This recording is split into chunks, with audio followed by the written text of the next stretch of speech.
The Graphic Histories Podcast. I got bit by a radioactive bug. I tried an experimental drug. Went up for a stroll on a gamma testing range. I found an enchanted hurricane. I made a serum that made me small. I modified the serum so it would make me tall. Radioactive isotope in my eyes. Dying alien helped me accessorize. I gained the proportion and strength of a spider. Now I'm invincible and I can fly. I lost my sight, my other senses were heightened. I'm gonna put on my pajamas and go fight crime. Hey there, and welcome to the Graphic Histories Podcast. My name is André Mayette, your podcast host. Big thanks to Uka the Mock for our theme song, Superpowers, and big thanks to you, gentle listener, for tuning in to another fun-filled episode. Today, I'm speaking with Snake, who is a very cool writer, comic letterer, and has a very personal project coming out, which will be hitting the Kickstarter soon. We talk about that in the episode, and we also kind of meander. This is a meandering episode. We chat about horror, we chat about movies, we chat about his life. And also, one of the most unique ways a character on this show has told me about their story, and I don't want to reveal that. I'll let you be surprised when it happens, but it was very cool. It was a very unique and very fresh way to have somebody tell me their tale, so to speak, and I really enjoyed it. I had a great conversation with Snake, and I thoroughly enjoyed talking with him, because, you know, sometimes, like I said, you click with people on the show, and I kind of felt like Snake and I clicked. Plus, he has a delightful English accent that's always fun for me, so very much enjoyed having him on the show, and very much enjoyed what he brought to the table when it came to his story, how he connected his family story to the book he has coming out, and some of the unique ideas he has for some horror books coming out down the line too. So great conversation, great chat, and it's coming up right now. I'm preparing to go away on a trip for a little bit, so I don't have a lot of time to kind of meander. So I'm just going to give it to you. You're going to get it. You're going to get it now. Here it is, my conversation with Snake.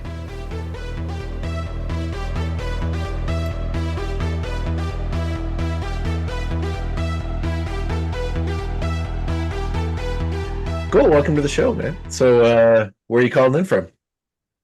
Yeah, UK. Nice. Whereabouts are you based in the US then? I'm in Canada, actually. Oh God, I fell into the trap every time. I'm always about to say, like, I'm not going to ask where you're from because I'm thinking I'm not sure if you're Canadian or American. But then when someone actually is Canadian, I always say, "Oh, where are you from in America?" It's all good. No worries. I'm in Nova Scotia, Canada. So, okay, cool. Yeah, I was in Toronto last year. Oh, beautiful! I'm actually going there in a few weeks. So it's awesome. Beautiful. Were you there for a con or?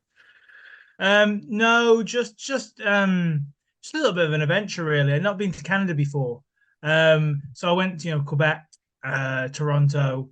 I'd like to do Vancouver though next. I hear it's really cool up there. I was there about a year ago, I guess, last September now, and I have some relatives that were there, and it's my first time being there as well. And it's a beautiful city. Yeah, it's really nice.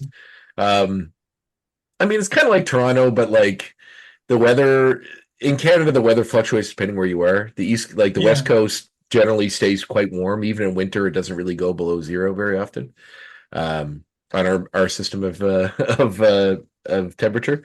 But on the East Coast, we're very much like New York and stuff. We're on the same coast, just further up. So it's like we have winters, and it fluctuates, but it's nice up there. I mean, it's interesting as you can go into like the major city, do the normal major city stuff. You can go a few hours out of town and go skiing. You can go to the beach a few hours later. Like it's just depending where you are. It's a neat little place. It's a big part of the film industry. Is like a lot of American shows are filmed in Vancouver. Oh, really? Yeah. Okay. Mostly Toronto, I Vancouver. did hear that people film quite a lot in Canada. That's why they get a lot of crew from. I imagined it was quite like the UK. There's a lot of tax breaks or something there. I imagine as well. Yeah. Actually, Nova Scotia has a big one too. Currently, they're filming the Institute, which is a Stephen King book. They're doing a miniseries on that here. And actually, I do some acting, so I'm actually in it. Awesome. I'm just background, but it's fun doing that sort of stuff in it as well. But yeah, no, it's pretty. Yeah, it is a big tax credit. I mean, a lot of Stephen King things film here, I think, because most of them take place in Maine, and Nova Scotia is just above Maine. We look exactly the same as far as the general look of the area goes. So, and Vancouver's kind of similar too. It's just I know like X-Files and a lot of that stuff filmed there, all the X-Men movies, pretty much everything Okay. films up that way too. It must be Cool. interesting to spot those kind of different places and you go, okay, you're going for this look. Oh, I see. Like I remember I went to Chicago and I just noticed being there, oh, this is exactly where they shot Dark Knight Mhm. because Christopher Nolan grew up there, I Yeah. believe, or they're from there. And I know he's English, but I think he was born in America or something like that. But you know that street when Joker says, hit me, Yeah. like I have walked down there. Yeah. It's quite cool. It's cool. It's cool when you notice that in any movie. And sometimes they do such a good job of telling you like where a movie's been filmed. And then like I was listening to a podcast that Mike Flanagan, who's a horror director I really like, just Oh yeah, started, yeah. where he talks. It's called Director's Commentary, where he talks with. Mhm. He has like an episode where he interviews them, then an actual episode of commentary that syncs up with the movie with the person he's talking to, where they talk over it, and then a little afterwards things. So there's like 3 episodes per person, but he had the guys, Radio Silence guys that did like Ready or Not and the 2 new Scream movies. And they're talking about Ready or Not, which the commentary was for. And they're talking about the house where they filmed that movie was the same house that Billy Madison was filmed in, the Adam Sandler movie. So they were saying like Really? like there's the staircase where the penguin was on, like standing up there with the little glass, and there's the pool that Norm Macdonald was floating around in. Like it's just like you'll never know until someone says it, and then it clicks in your head. Yeah. What I love is when they depict like so every Nova Scotia is like a strangely exotic place to the States in a way because it's near but far. So like it gets referenced a lot, usually relating to seafood or something to do with the coast.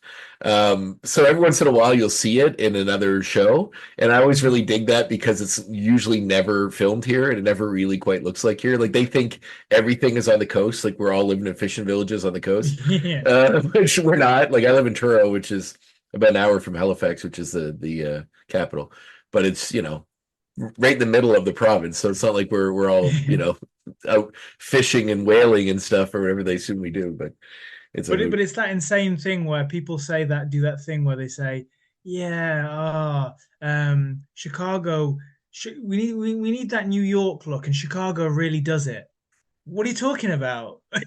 Just use New York. What are you talking? But it's like this stylized kind of like postmodern kind of interpretation of things, you know? yeah. Yeah, it's like the mystique of filmmaking where it's like the thing that they want to get this, they want the feel of New York, but New York isn't giving them the feel of New York. So they gotta, like that. It's New York's not New York enough. It's Well, do you remember? Did you ever watch the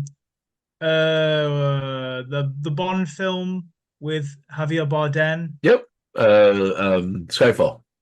Cecil, thank you, sorry. Every Yep. time I forget the name, every time. That's it. I love that's probably my favorite Bond movie. It's up there. I couldn't agree more. Yeah. I couldn't agree more. It is really good.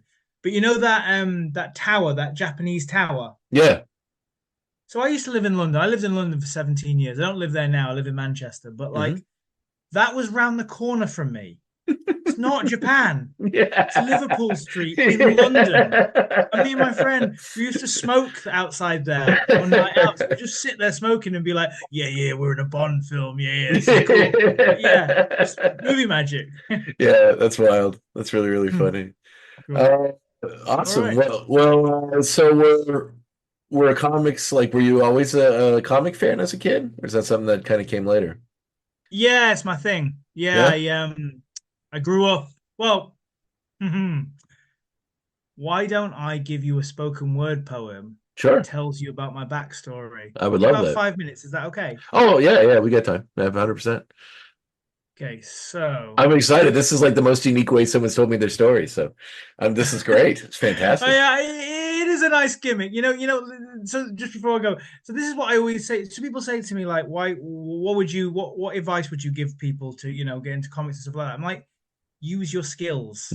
Whatever skills you have, just use them. Yeah. Like I just got into poetry when I was in Melbourne. There's a good poetry scene out there.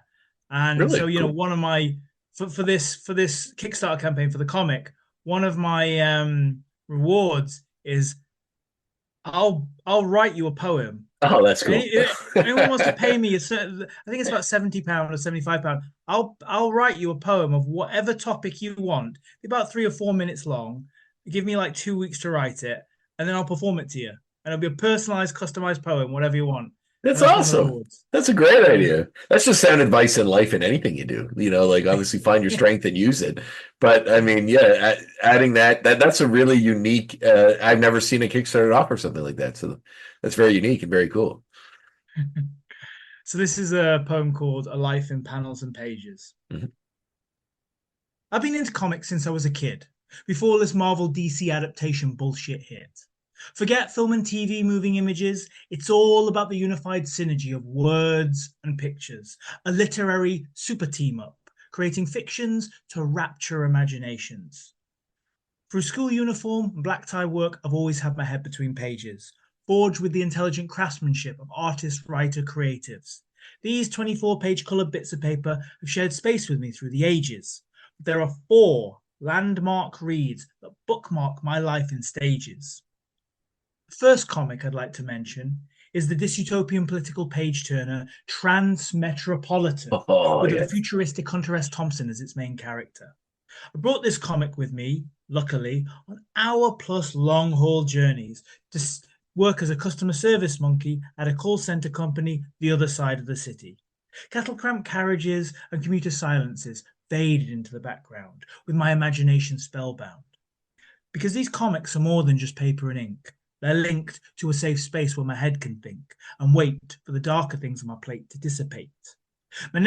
My second selection is the zombie survival saga of The Walking Dead, which swam in my slipstream across 2 different decades as separate reading events. I began reading when my hopes of a film career got dashed, like the blood on the windshield of a car crash. And on the rebound found work in an obscene bar and grill team whose employment stunk like a scorched earth slaughter regime. A neighbouring graveyard gave me garden harmony to sit and read on my tea break, my back sunk against the bark of a maple tree's trunk. Because these comics are more than just paper and ink. They're linked to a safe space where my head can think and wait for the darker things on my plate to dissipate. The next time I picked up The Walking Dead was a million miles from home, in Melbourne, Australia, on a working holiday visa on my own. I was stuck between the termite-crawling walls of a hostel, with new strangers coming and going with the consistency of a brothel. Each room had bodies piled high overhead, so I'd find privacy in pages with the curtains drawn to my bunk bed. Some nights I'd escape on the city's tram lines, comic under my arm, to meet strangers on dates and stay out till dawn's morning would wake. Because these comics are more than just paper and ink. They're linked to a safe space where my head can think and wait for the darker things on my plate to dissipate. The next comic book is the anti-superhero commentary called The Boys, which occupied a large portion of my young adult life, like background noise.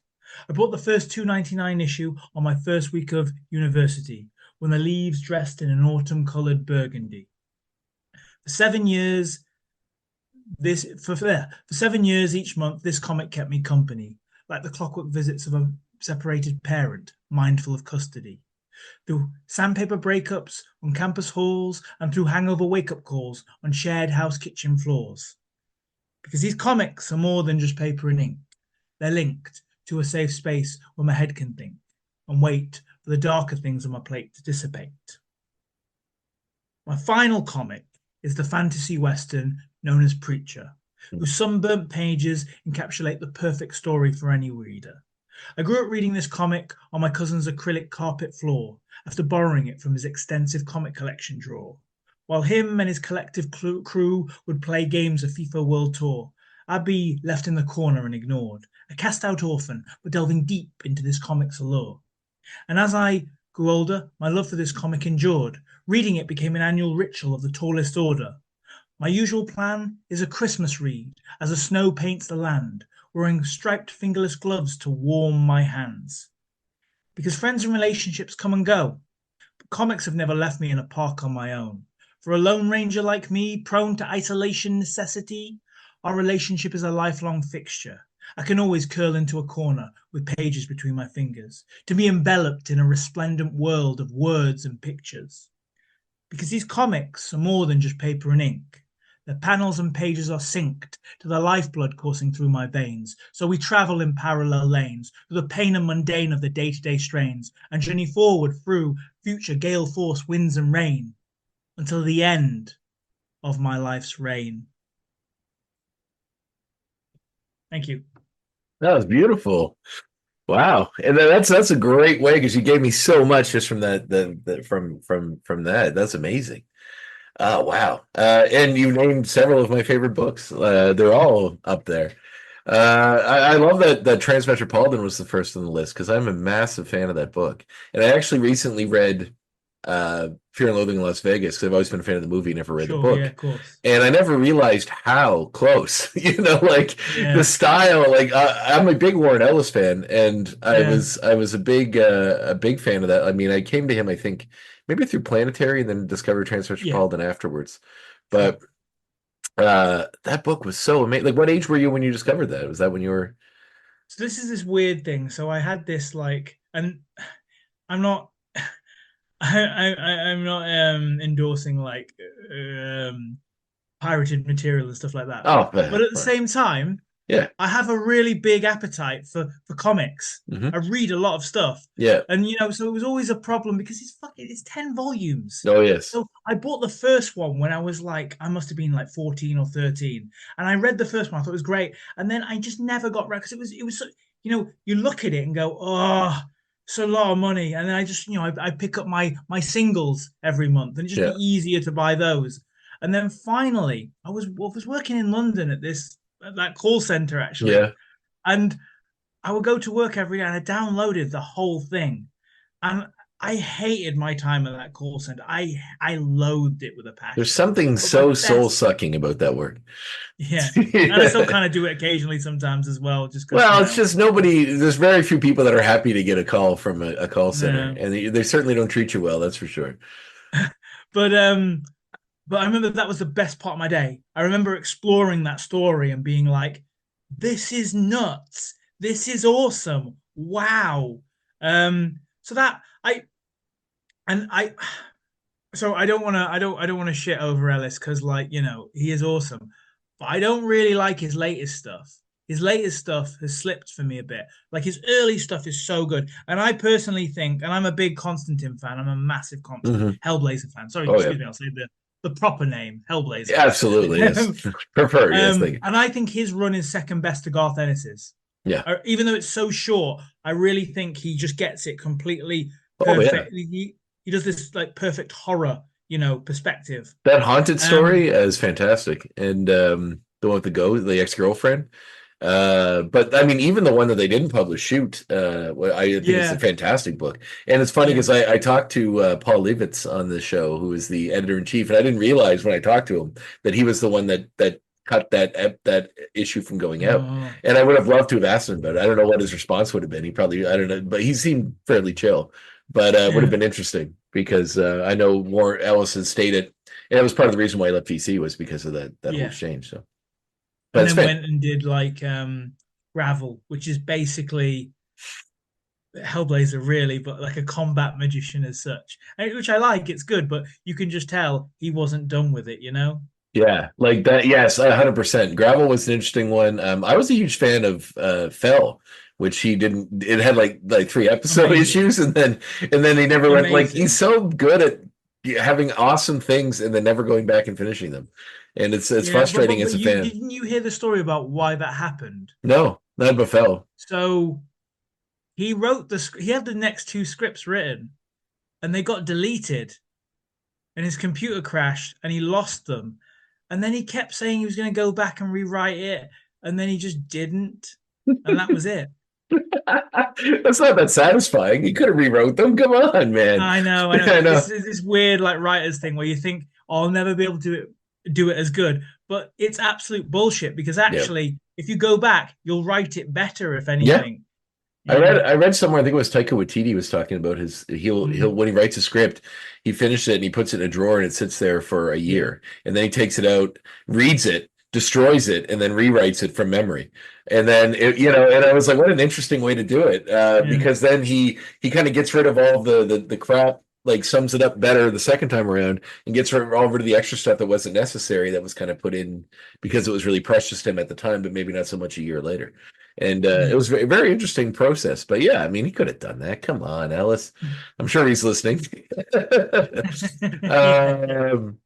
But his books too, like I really dug Gun Machine and I really dug Crooked Little Vein. They're both really fun too. So I uh, liked Gun Machine a lot more. I think he I did like Crooked Little Vein, but I think I was expecting more. I thought it was going to be like I think it was, I always hold it up to Transmetropolitan. You know, yeah. that's the standard. It's like with Neil Gaiman, Hmm. whatever you want to say. Um, You're was he British, you ever would going say to better do than I any would. better than Sandman? Yeah. I'm sorry, I know, and some of my friends are real big, sort of like they sing his praises in terms of his books. I've read a lot of his books; they're fine. You know what I mean? Like, Yeah. I don't think he's ever going to reach that pinnacle because it's just such a landmark, Sandman. You know? Yeah.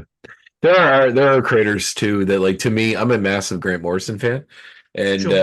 so Animal Man to me is like one of the greatest books. I don't know if I put it above Watchmen, but it's up there for me. And Wow. I don't know if I put above it, but it's close.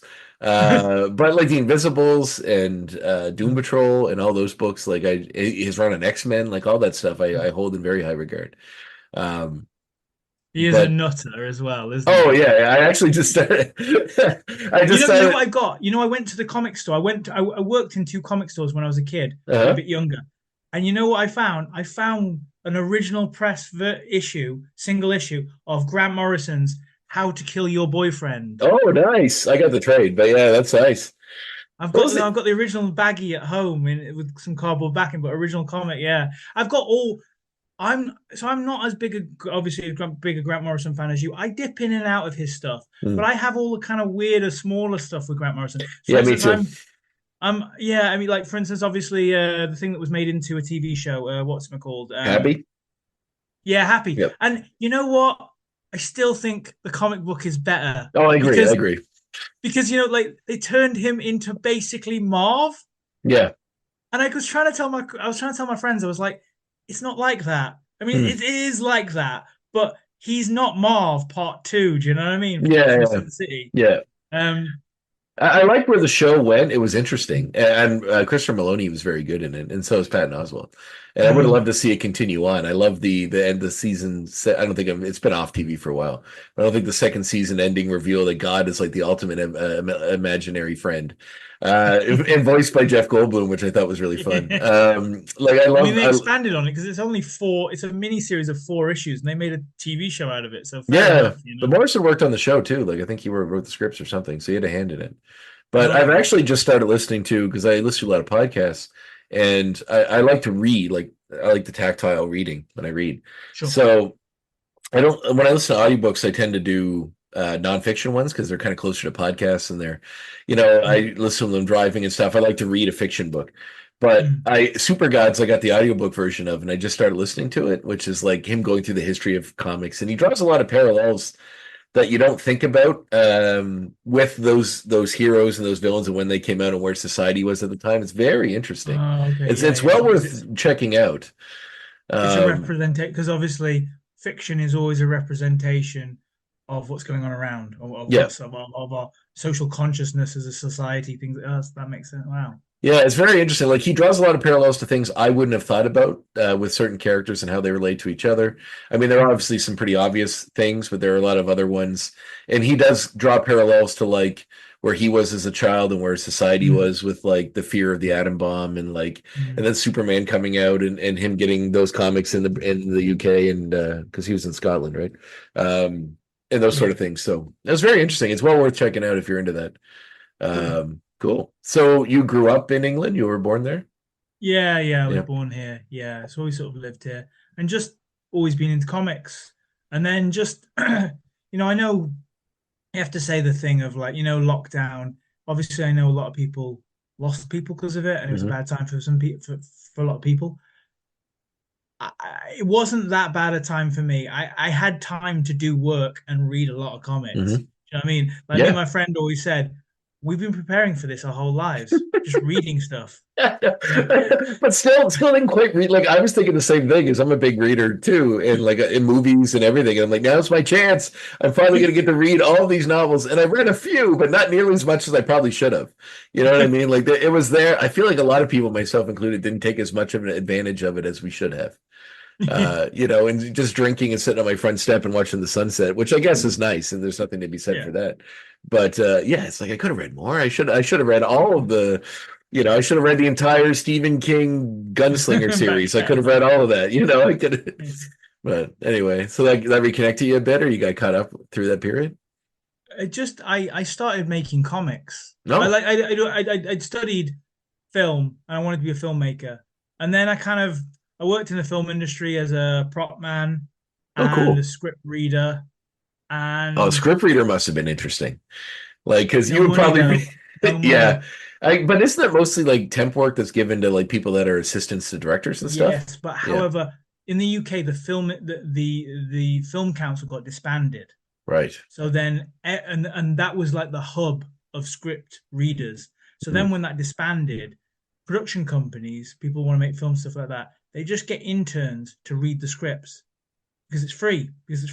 So, I mean, I had a friend who worked for Universal, but she got there pretty. She just managed to get in before, and she worked her ass off. Fair enough. Mhm. Whereas every time but the thing is, you'd be doing this work, and either you get kind of a small amount of pay for it, or you know, you'd be doing it for free, and it takes I take it seriously. Like I studied it. I studied how Yeah. to break down a script. So it takes a long time. So that I'm taking out my weekend because you got to read a script, which is going to take about 2 hours. If I had time, I'd read it a couple of times, Mhm. but you just don't. You just don't. So you take maybe 2 hours, maybe 3 hours to read a script, and then you've got to summarize it, which is really quite difficult, actually, surprisingly. And then you've got to break it down, make notes, and then you've got to reread it, and then you've got to send it back to them. And that's your Saturday done, or your Sunday gone. Well, do you have any like? Did you have any? Because I'm curious. I'm a big movie guy too, so I'm curious about this process. Do you have any like? If you just read it and it was garbage, can you say it's garbage and not worth doing all that extra work, or do you have to do that for everything, no matter what comes through? There's degrees, different companies, different things. Okay. Like if you're reading for so a lot of the lower end stuff is you're reading for script festivals where No. loads of Okay. scripts get brought in, but Yeah. there's no real money in that. It's not that Mm. great. If you're reading for production companies and things like that, they'll want a full report. You have to do a report, Okay. so you've got to kind of read it all. You can't really blag it. Does your But opinion matter at sometimes, all, I or is would it just?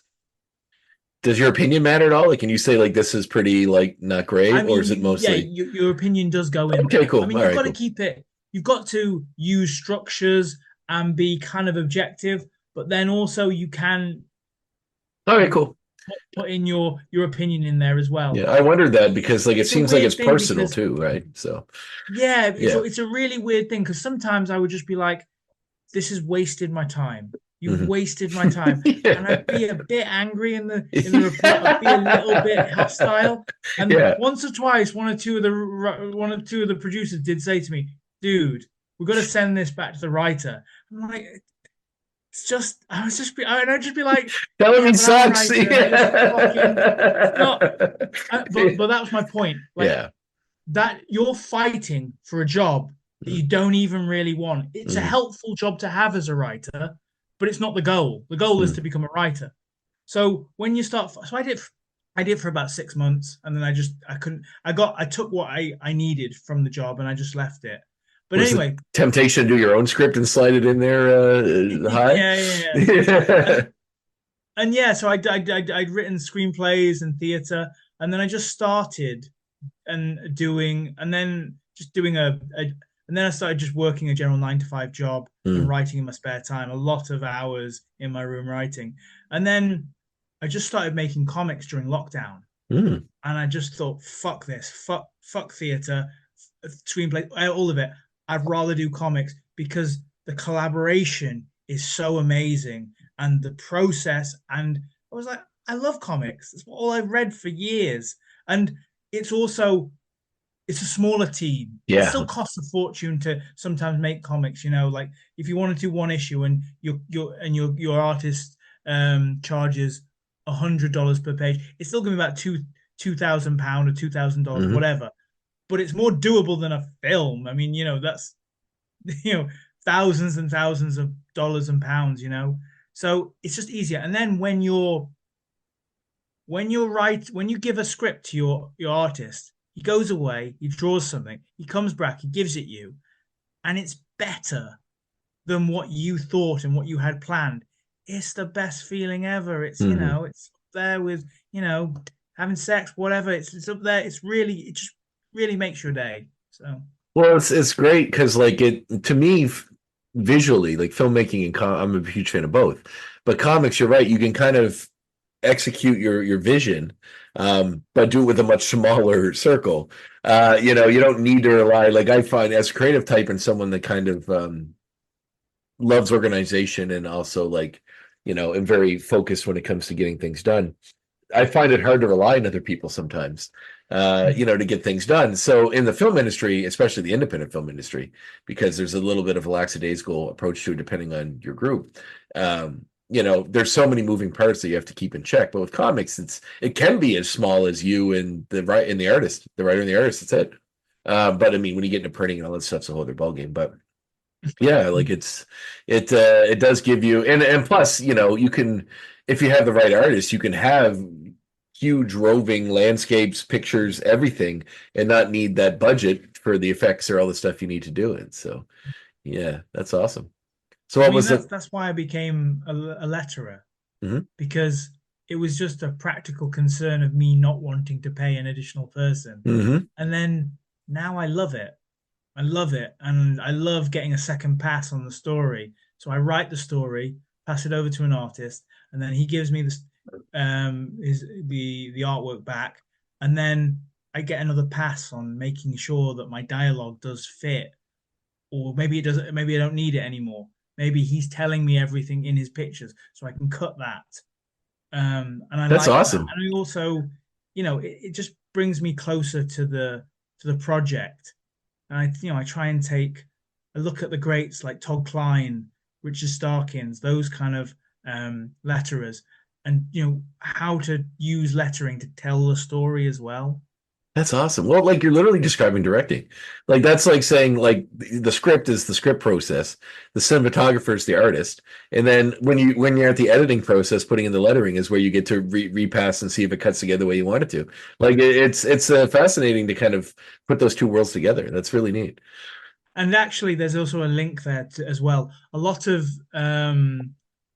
filmmakers will say the closest role towards screenwriting is editing. Oh yeah, I think editors are drastically underappreciated. The movie is made in the edit room. Like, it really is. Like, you look at a guy like Kubrick or somebody that did like 100 takes on one thing. Like, the editor has to go through all those and pick the ones that work best. I assume Kubrick edited those too.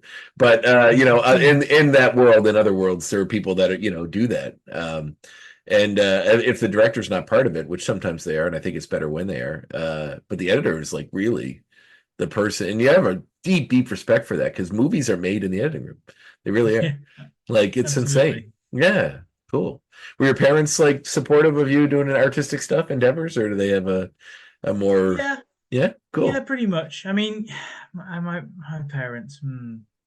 Yeah, no. I mean, no. They certainly were. They weren't like they let me do whatever I wanted to do, and to be honest, I do whatever I fucking want anyway because that's the way I am anyway. But yeah, I mean, they were supportive. I mean, I have a weird relationship with my parents just because I have a better relationship with them now than I did when I was growing up. Do you know what I mean? Yeah. Oh, I think that's the case for most people. You don't really have perspective. I remember somebody, and maybe it was me, had said one time that, when you finally realize because when you're a kid, your parents seem like they have it together. You know what I mean? Like they're like, oh, well, they're the older people. They're the adults in the room. They know what's going on. They understand the world, or at least how it operates, and they know the answers. And when you get, close to the age they were when you were, and you're like, oh, I don't know jack shit, and they didn't either. They were just trying their best, like everyone else is, and they bring their own weird baggage that everybody that their parents gave them to their parents. It just goes right down the line, and you realize like, oh, they're just fucked up people trying to figure it out like the rest of us. Like, that's all anybody really is. But there's a part of you when you get older and you realize that, and you can approach them in a different way and say, oh, well, you're not, you're just trying to figure this shit out too. So yeah, I've always had that. that was also one of the good things about working on this comic, the Mm. Kickstarter. So the comic that I haven't even Yeah. talked about the comic. Oh no, we're We've into. just gone away with I ourselves. was kind of figuring, being because I did read the sample that Jeff had sent, so I figured this would have been the way into it. So you naturally got there, so it's perfect. Yeah. Yeah. So the comic that I've got one comic that's coming out next month, but that's a sort of a different comic. It's called Monsters in Your Head, and it's a horror Oh, comic. great. But but yeah, I'll tell you a little bit more about it a little Sure. later. But the main comic, the comic that I'm here sort of to promote, I suppose, which is the Kickstarter is starting in about 5 days' time. Mhm. And you can find it on Kickstarter. It's called A View of the Phoenix Trees. And it's retelling my grandparents' story on my mum's side. Their them coming together, meeting in Vietnam, my grandfather being Chinese, my grandmother being Vietnamese, them creating family, living through the Vietnam War, then China and Vietnam having a falling out. Everyone who's Chinese got kicked out of Vietnam and vice versa. So naturally, my grandfather and the rest of the family got kicked out of Vietnam. They lost house, farm, 5-story house, things like that. They were quite well off. Lost all of that. Had to live on a boat for 6 months.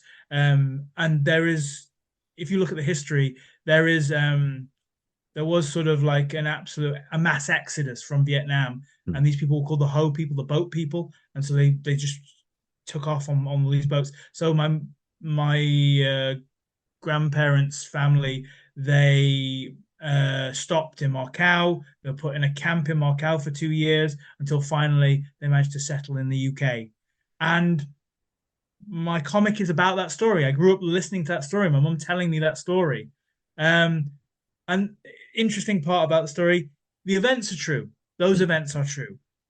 The characters and the people in the story, they're all fictionalized because I don't know my grandparents. Mm. I don't really know that side of my family that well because I speak English. I don't speak Vietnamese, and a lot of them, like my grandfather, he doesn't speak English. So I just see him sitting there playing mahjong and like smoking a cigarette and just smiling at me.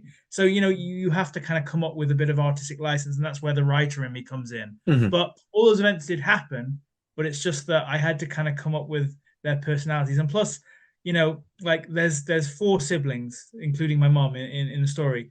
But in reality, there's like my mom's got like 20 siblings, man. It's nuts. So couldn't put all those people in.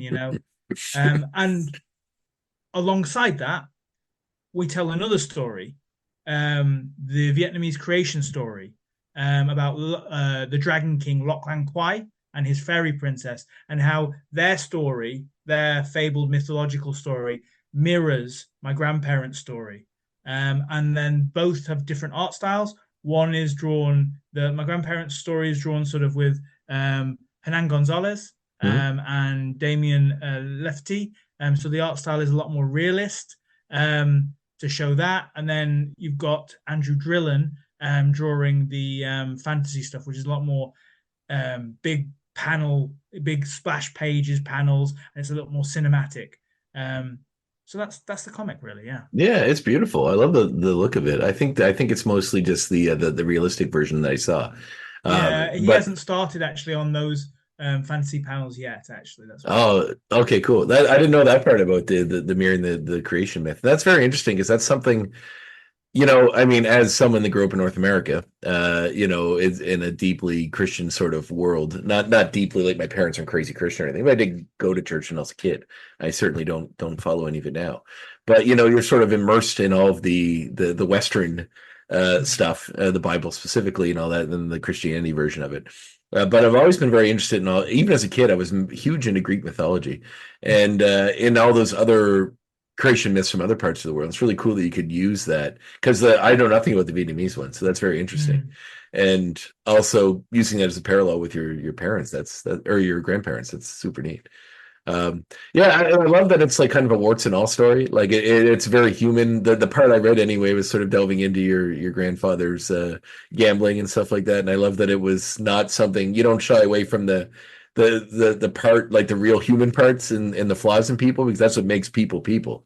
I kind of hate when you read these glorified stories, or you read somebody's biography and they're the hero of every single story and they never look like a human. They're just always like, I'm one of the side things I do. I have a lot of side jobs. I'm a professional wrestler.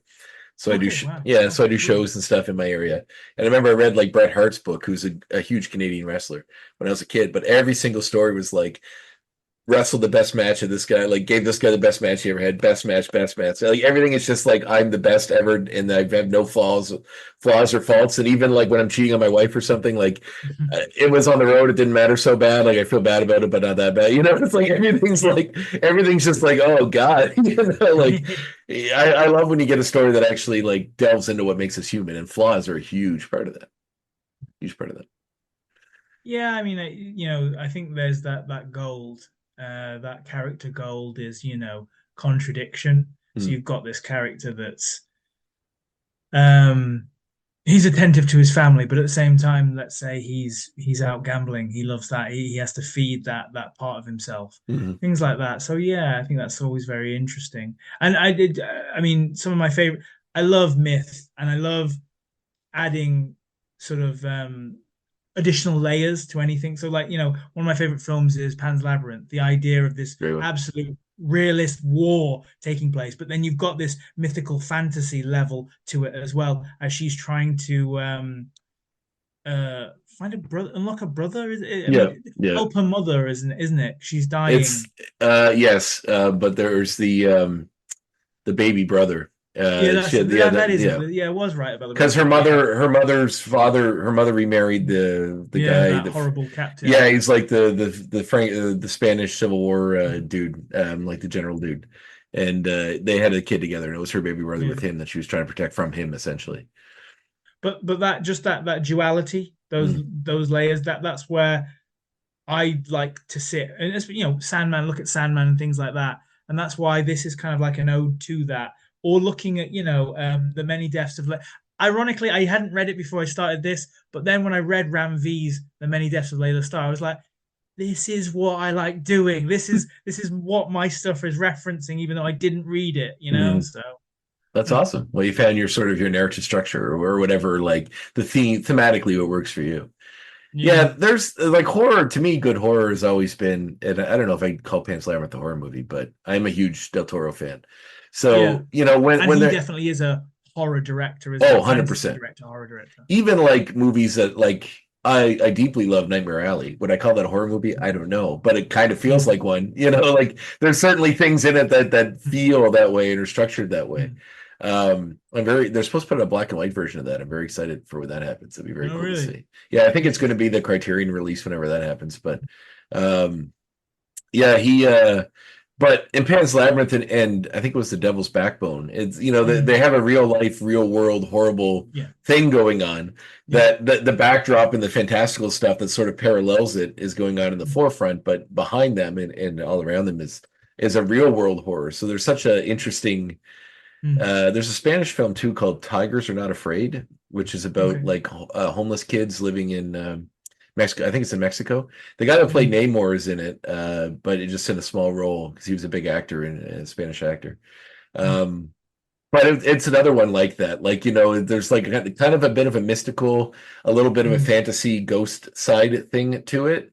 But the real horror of what the kids are going through and what society has left them and failed them really essentially is like the through line. And it's really cool when someone can use the real life stuff to explore those themes with a fantastical element.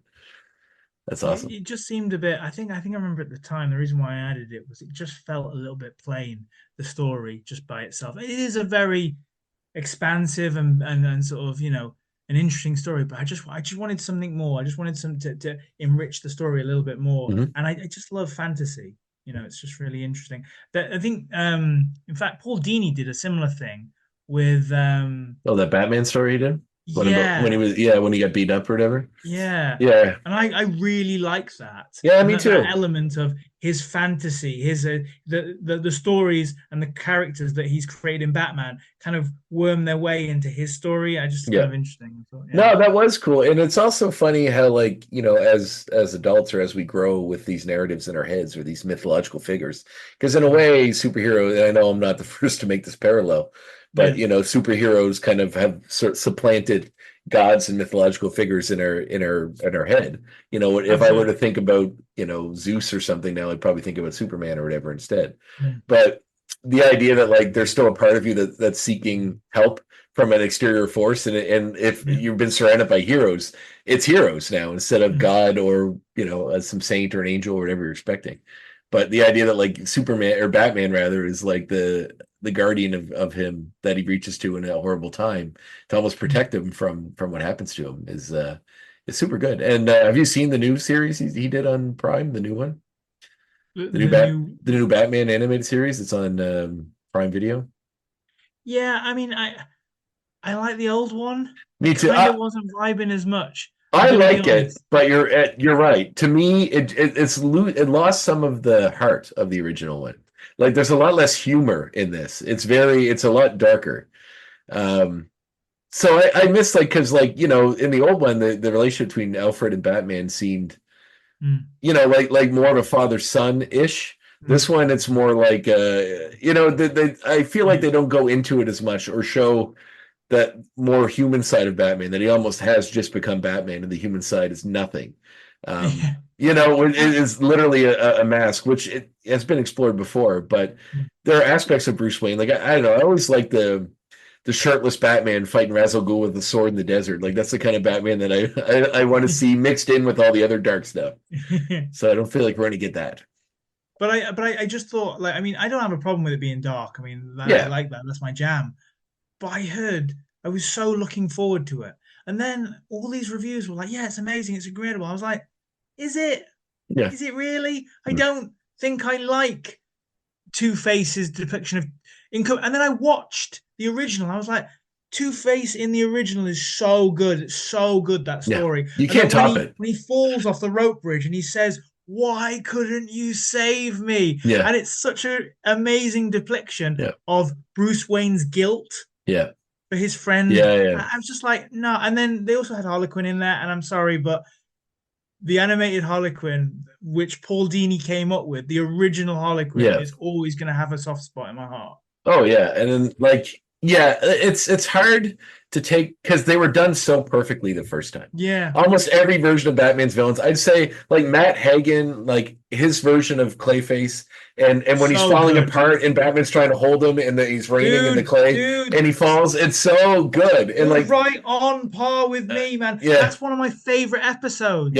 because you feel for him. He just like Yeah, he lost everything and he was trying to hold it together and he couldn't. And it's almost like a direct depiction of his mental state, but in a yeah. physical way where he's literally falling apart and trying to hold his form. And also Mr. Freeze as well. Oh yeah, well Really good as well. that show made him. So good. Like in the comics, Mr. Freeze was just a generic villain. That series gave him the wife, gave him the frozen wife, they gave him the whole backstory, which made him a tragic and relatable character. They made And I him think that's Paul Dini, cool. man. I do, Yeah. I swear. Because a lot of those characters and a lot of those really good episodes, they're all Paul Dini, and you just go, oh fuck, it's him again. He's Yeah. awesome.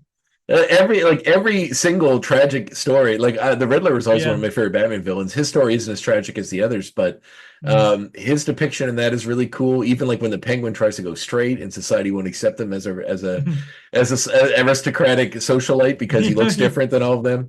All of that stuff is just so beautiful. Two-Face, like even Killer Croc and Baby Doll and all those characters, like you felt for them. You didn't think they should do what they did, Yeah. but even the robot that thought he was Batman, like even that is a tragic story. Like That's my favorite yeah, episode. I yeah, think. yeah. Silicon Soul. Silicon Soul, yeah. It's just so deep. I've taken a life. Yeah. It's like Blade He can't be Runner. Batman, yeah, because he killed Yeah, somebody. it's Yeah. like literally Blade Runner, like philosophy, Yeah. literally put into that. Yeah. Amazing. It's going, and even like the Dr. Moreau ripoff episode, like the Batwing stuff, like the Joker to a lesser extent, but like even that the concept of the guy that like cuts off the Joker and then it flips him off and then the Joker hunts him down and says someday I'm gonna get a favor from you, and decades go by, like years go by, and the guy gets a whole new life, lives in a whole other place, and one day the Joker just shows up and it's like it's time, I need you for this. And like all the Joker's favor, I think was that episode. But there's so many cool, unique things that were very like there was a human element to it that didn't get lost in trying to make it too edgy and too cool and too dark. I love the animation in the new one, and I think the episode Tim where Bruce Tim. Tim I think Bruce. Wait. Bruce Tim, yeah, I Bruce Tim, think yeah. I think the yeah, because Deanie's not involved with this one, is it? It's just Bruce Tim. Yeah, No, yeah, which is he's probably the case because it visually it's beautiful, but the heart seems to be missing yeah. a little bit. And then you've got, and I'm not the biggest fan of like the new Batman. I'm really not. Oh, the Matt Reeves one, the Yeah, Robert and Pattinson? Matt Reeves is exclusive producer on it, and Oh, I'm right, I really saw that. not a Yeah, big fan because like if you just look at Christopher Nolan's Batman, you got everything, Mm. and then and also every moment of like for instance Dark Knight. I mean, we're just gonna use Dark Knight because why not? yeah, Every moment turn, plot turn, and they're good plot turns, and you just didn't see them coming. Whereas it's a 3 hour movie, Mm. like It could have been two very easily. It could, yeah, definitely. yeah, And like I knew it. So this is my thing I love saying. This is my thing I love saying about the film.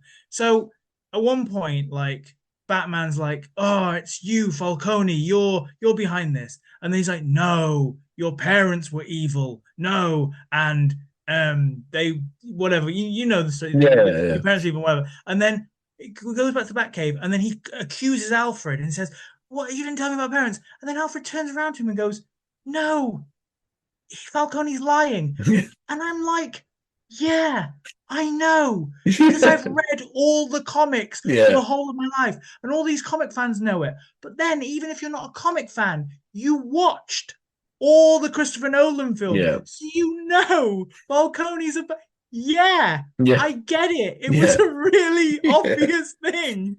yeah. Like And it had so many it makes false me laugh endings. because I'm just like, what? And I kept thinking it was over, and then there was more. I'm like, okay, well, this is it. And then it's like, and then there's some big thing happens. You're like, okay, well, that's the end. And then it's like, oh no, wait, there's some other bigger. Like it just went and went and went.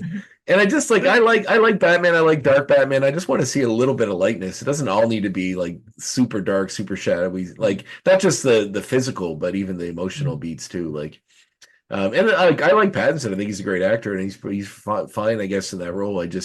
I don't know. I don't need 7 as a Batman movie. I'd rather just, I want to see Batman fighting Mr. Freeze. I want to see him fighting Clayface. That's why I'm like kind of excited for whatever. Like I like James Gunn a lot, so I'm very excited to see what he's going to do. Like if we're going what his version of Batman, I think that'll be fun. I might get a fun, like a dark Batman, but one more reminiscent of the Justice League TV show or the Batman animated series, which is what I want. And I know Grant Morrison's Batman and Son is kind of a big inspiration, so we'll get some of that too, which is great. Is he going to do it, do you think? I think that's the plan. I think that's what he said. Really? Yeah. So it'll be Batman with Damian will be the sort of yeah. Oh yeah, because is it Cape and Brave and the Bold. that was it? Yeah. Oh Yep. yeah. You are right. I did hear that one. I mean, because with James Gunn as well. Like, I like Guardians of the Galaxy. I mean, I like his other films, obviously Slither and stuff like that. Yeah, I love And Slither. I didn't like Guardians of the Galaxy 2. And then Really? I was really surprised with Guardians of the Galaxy 3 because it was just like tugging on the heart. It was just literally like it nearly broke me, that film. I was in tears every time it just showed Rocket's friends.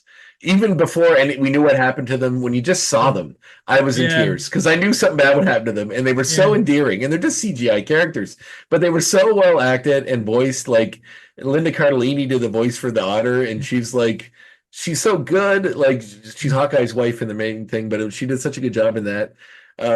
It's just so beautiful, man, and like so human, and like the whole him accepting of being a raccoon, and like, and I thought the High Evolutionary, in my opinion, and I'm a massive Thanos fan. Like I'm a huge Jim Starlin fan, massive Thanos fan, but I feel like as far as and maybe it's because I'm a big animal guy too, but because of the depiction of the High Evolutionary in that movie might be like in my opinion, the best Marvel villain they've ever done. He's so good as an actor, as a character, as like this need we all have to control everything and make it perfect, and how it'll never be perfect because we're the broken ones at the core of it. Like it's just when he freaks out when he explains to Rocket how he's like, "Oh, you're not coming." He's like, "Our perfect world, there's no place for a monster like you," and it's so heartbreaking. It's so good. Every part of it is so good. I gush about that movie because I loved it so much. So good. Amazing. Well, what's the horror book you're working on? If you can talk about that. Yeah, I was going to ask actually if you wanted to interview me about the other book, but we're just going to go for a really we're just going to go for all of them, I guess Sure, then. yeah, 100%, yeah. Okay. So the other one is completely different, and it was a thing I wrote during lockdown, so it's been going for a while Hmm. um as well. Um it's called Monsters in Your Head.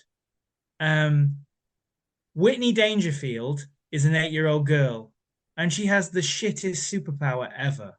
When she gets scared, when she imagines monsters, they materialize and appear, and they're fucking horrible. They're awful, ugly H.P. Lovecraft, just from the darkest corners of her mind, and they scare the hell out of her. There's a little girl who has PTSD because she sees these horrific monsters everywhere, and no one believes her.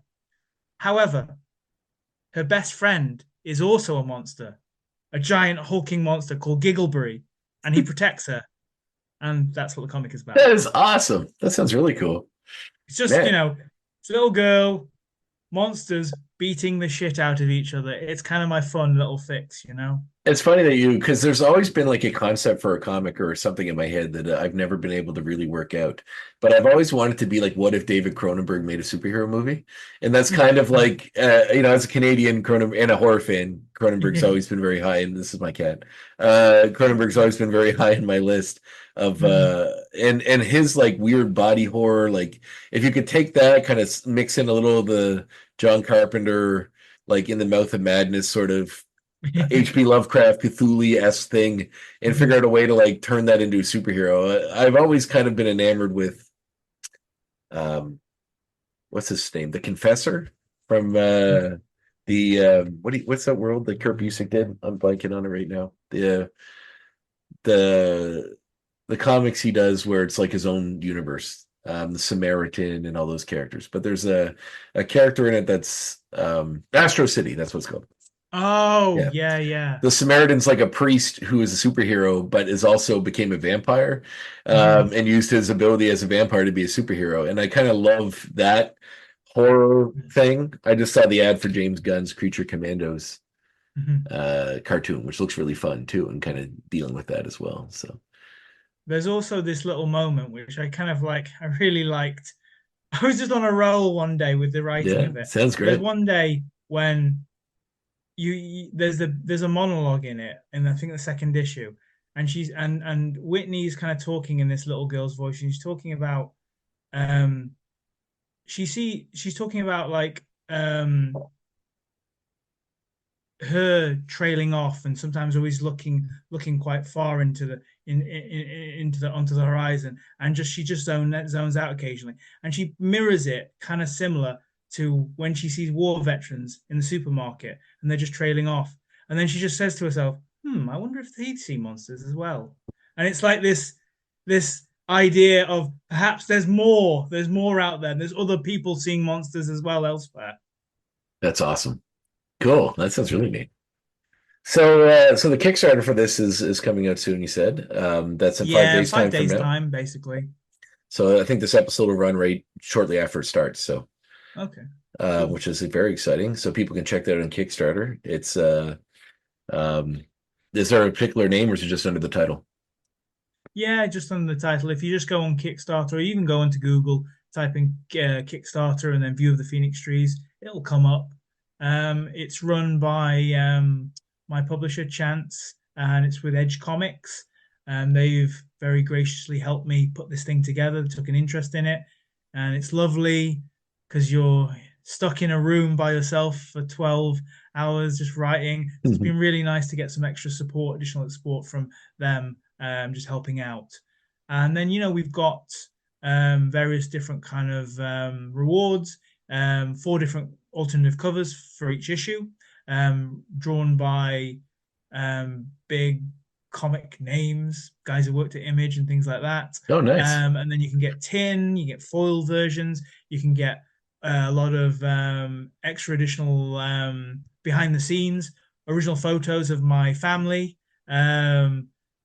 sketches, character designs, drawings. There's also a comic you can get with a collection of my short comics that won some awards and got into the Tales from the Closet, Scott Snyder's Oh, Tales from the anthology Cloakroom. series, Tales from the Cloakroom. Cloakroom. That was it. Yeah, I can't Yeah. remember. I Tales from talked to the- someone I got recently who into- worked on that, so that's why I was thinking of, that's why I know. Yeah. Yeah. So yeah, two of my comics got in there, and it won one of the stories won some awards. So you can get those as well. So yeah, should No, be good. And that's obviously, I'll write you a poem as well if you want as well. that's super cool. I've always been like, as a movie person, and I'm sure you are closer to this subject than me. I've always really loved English horror stuff. The Hammer stuff, but also like the newer stuff and some of the cool stuff that's come out of that. So I love that, seeing that tradition carry on in comics. That's awesome. That's very, very cool. Yeah, it's as well actually. Monsters Ahead it is set in. I made a purposeful issue to set it in the UK. Kind Nice. of wanted to add that character to my stories, and obviously, I mean, well, View of the Phoenix Trees is set Vietnam, China, but then it is set in the UK as well. So it's That's beautiful. What a beautiful story. Are you at any events or anything coming up that you wanted to promote? Or I'll just to keep probably be at Thought Bubble, kind of the biggest comic festival in the UK. So I'll probably be going there just to promote stuff. No US festivals, unfortunately. Just I don't have the money. Yeah. I'd love to. I actually got I applied to like a publishing company. I sent my work across to them, and they're like, the best way to meet us is to go to one of the festivals. I was Oh, like, yeah. that's terrible. That's terrible advice. Yeah, but I'm from the UK. How Can do you I deal with spend that? $3,000 to fly here, get a hotel, Yeah. come see us at a convention, and then go back home? That's And then you some know. Comic Cons maybe as well and stuff, but unfortunately, no, none in the US. Unfortunately, Yeah. Well, hopefully soon. absolutely. Awesome. Well, thanks so much. It's been a pleasure chatting with you. Yeah, no problem. Thank you so much. Oh, It's been bro. great. All right, I'll send you the link once this gets up. Perfect. Thanks so much. Thanks again, Later. Snake. Have a great day. Easy. Bye-bye.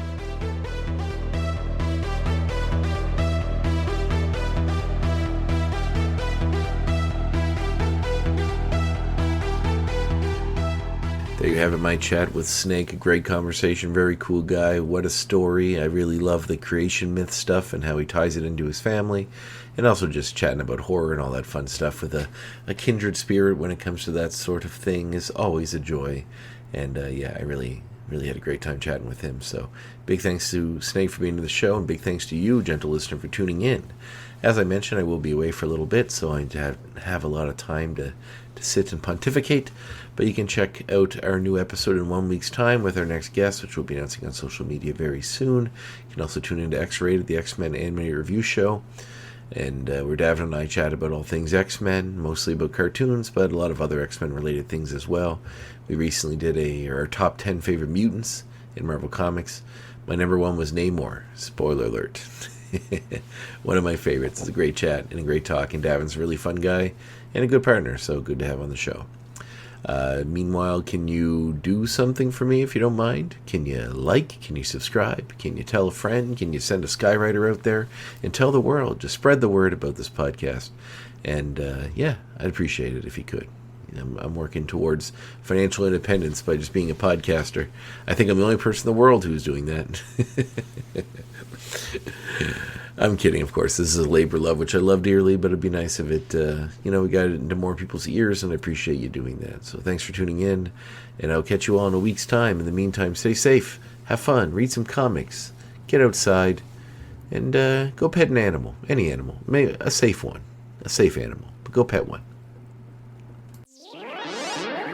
The Graphic Histories Podcast is a proud partner of the United Federation of Podcasts.